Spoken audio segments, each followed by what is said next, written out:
Welcome again to this week's edition of Birmingham View Television, where we'll talk more about the music scene in Birmingham, or the lack thereof, and also ways that we can help promote and give support to our local musical artists. And so we have with us in the studio this morning Mr. Sharrif Simmons, who is always good to see you and always good to have Likewise, you here to absolutely. talk to us. Thank you, darling. Well, anyway, we had talked some months ago about the need to kind of create more support for the local artists here in Birmingham. Since the time we talked and to the day, has anything really changed that much?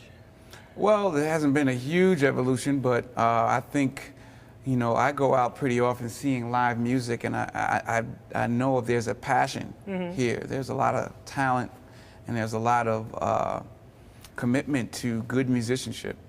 And so it's a rare thing compared to other cities that have developed industries. Here, you pretty much have a lot of raw talent going on. Yeah, they're raw and undeveloped talent, and that's part of the problem here. Is we've had you know, some of the artists that will be featured on the show. Nick Hill, for instance, he's pretty much just getting started in terms of his career, and he doesn't really have a whole lot of help, but he just knows he's good at what he does. I mean, the first time I heard his music, I'm thinking, I got to get this guy on the show.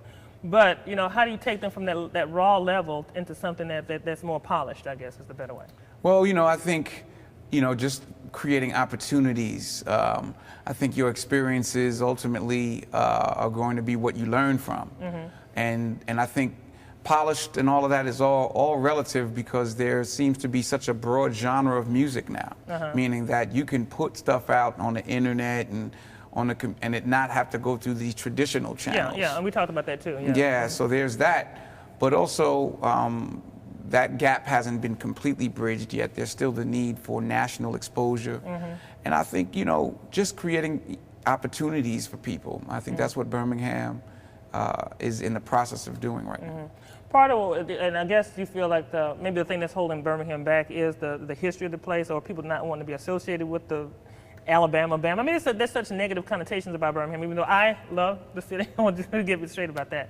But in terms of people not necessarily wanting to associate themselves, or not thinking, you know, it's kind of like, you know, can anything good come out of Birmingham? Do you have to combat that when you go sing and perform in other places, or do people embrace your being from Birmingham, Alabama? Well, I'm from New York, so, you know, being an expatriate that way, I'm able to not necessarily have a deeper history with that experience. You know, I'm an historian, though, so I'm very aware of the culture and what's at play. The beauty of being not from here is that I tend not to hold as much of the emotional luggage. And so I see it as an opportunity. I see Birmingham as much opportunity here as anywhere else. And I think now people are beginning to start to kind of redefine what that experience has been on their own terms, rather than having Hollywood or the national spotlight define it. Even though this last governor's race didn't necessarily help any, took the, you know, threw the wheels in reverse. Well, you know, we'll for see. whatever reason. But I think even that creates a transcendent, because actually Birmingham is a very progressive, powerful city. Yeah, I think it always really kind of has been, but in terms of, you know, nurturing that talent and kind of getting the word out about them, and that's kind of what we've been talking about here lately, and that's what you're working on now through your project. We talked about it a little bit, but we couldn't really go into any details. So now, Unveil. Yes, the unveiling has begun. We are doing Bham, Birmingham Arts and Music Festival, which is really inspired by South by Southwest. So we have anywhere between 13 to 15 venues where we're booking 70 to 80 some odd bands, a lot of local bands, some bands from the Southeast region, and basically showcasing them, highlighting them with the emphasis on showcase, meaning that, you know, we want original music, and we want people. So no cover bands. We're not really going to do any cover bands. We can see that any given night on any given club here in Birmingham. So this would be about showcasing what you have to an audience and to people from the industry that are going to be walking around from club to club, kind of. Bham is designed, and we talked about this earlier this year, is to do some of that exposure. But what do you hope is going to be maybe one of the final ultimate outcomes of this particular project? Well, first and foremost, I hope come Monday morning everybody had a good time. No hangovers. Like, that was fantastic, you know what I mean? And that and hopefully there has been a learning curve, meaning that not just from the artists but the locations, so people can see where you can see this. That's part of the whole issue with Bham, or what we're doing, is to not just expose the talent, but to expose the venues where the talent can take place.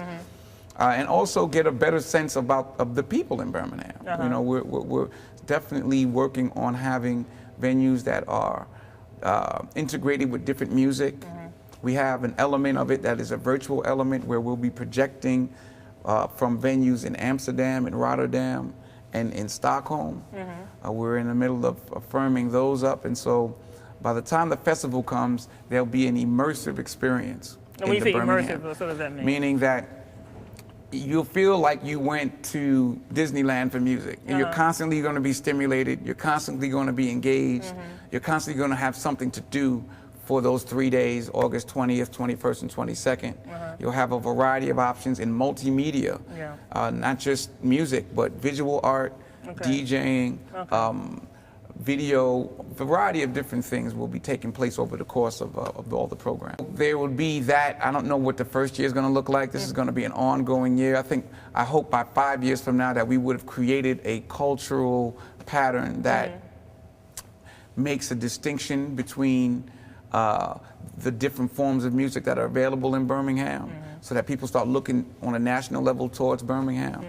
But for this one in particular, we just first want to get it off the ground, have a completed experience, and hopefully on a local level, we would have stimulated some interest for people who haven't played in certain venues to play in certain venues, so that the market starts getting cross-pollinated.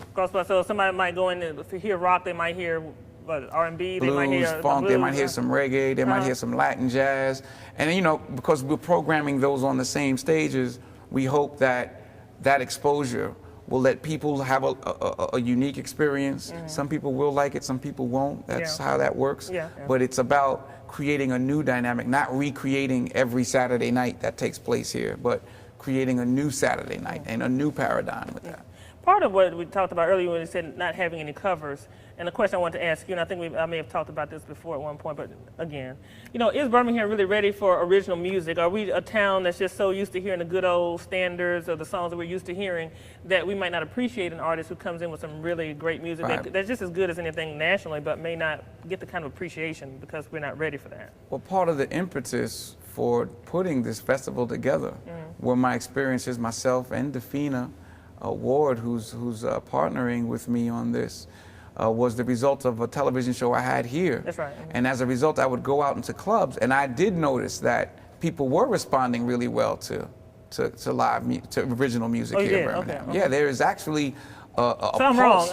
Well, not so much wrong, but like I think that the perception is there that's not a drive. And what's interesting is that there are like groups like Cattle and groups like Chad Fisher Group and Heath Green and Stuart McNair, and you've got hip hop artists like, you know, the Green Seed and Shaheed, the Lobotomics movement. I mean, I could sit here and go on until that tape ran out.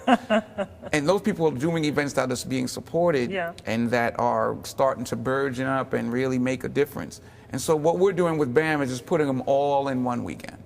So that we can cross-pollinate these events that are taking place in individual areas and put them still in individual areas, but under one umbrella that can allow people to appreciate Birmingham in a different way on a national and on the international level. And so the people in Amsterdam, are they looking forward to this? They're very excited. They're very excited about projecting their artists over here and us projecting over to them. They're very excited about that exchange. They think that that exchange is going to grow into a more physical exchange where we'll be able to do some bookings over there and do some bookings here. So it's just, you know, I think an idea whose time has come. I mean, it's happening everywhere else, and it's time for Birmingham to jump on board. Oh, all right. So you bring it to us, Sharrif. I mean, bring it to us, man. No, man, you know, it's a blessing, man. You know, it's what's fortunate is it's such a collective consciousness. You know, you're working on it with us and so many different people, and I feel really blessed that it's starting to take life. I am too. So, guys, you got to come and check out the artists that are going to be performing with Bham around Birmingham. We'll have more information about it later on. But anyway, I want you to stick around, watch Birmingham View as we bring you another great artist, local artist from Birmingham, Nick Hill. So stick around. Birmingham View is coming to you next.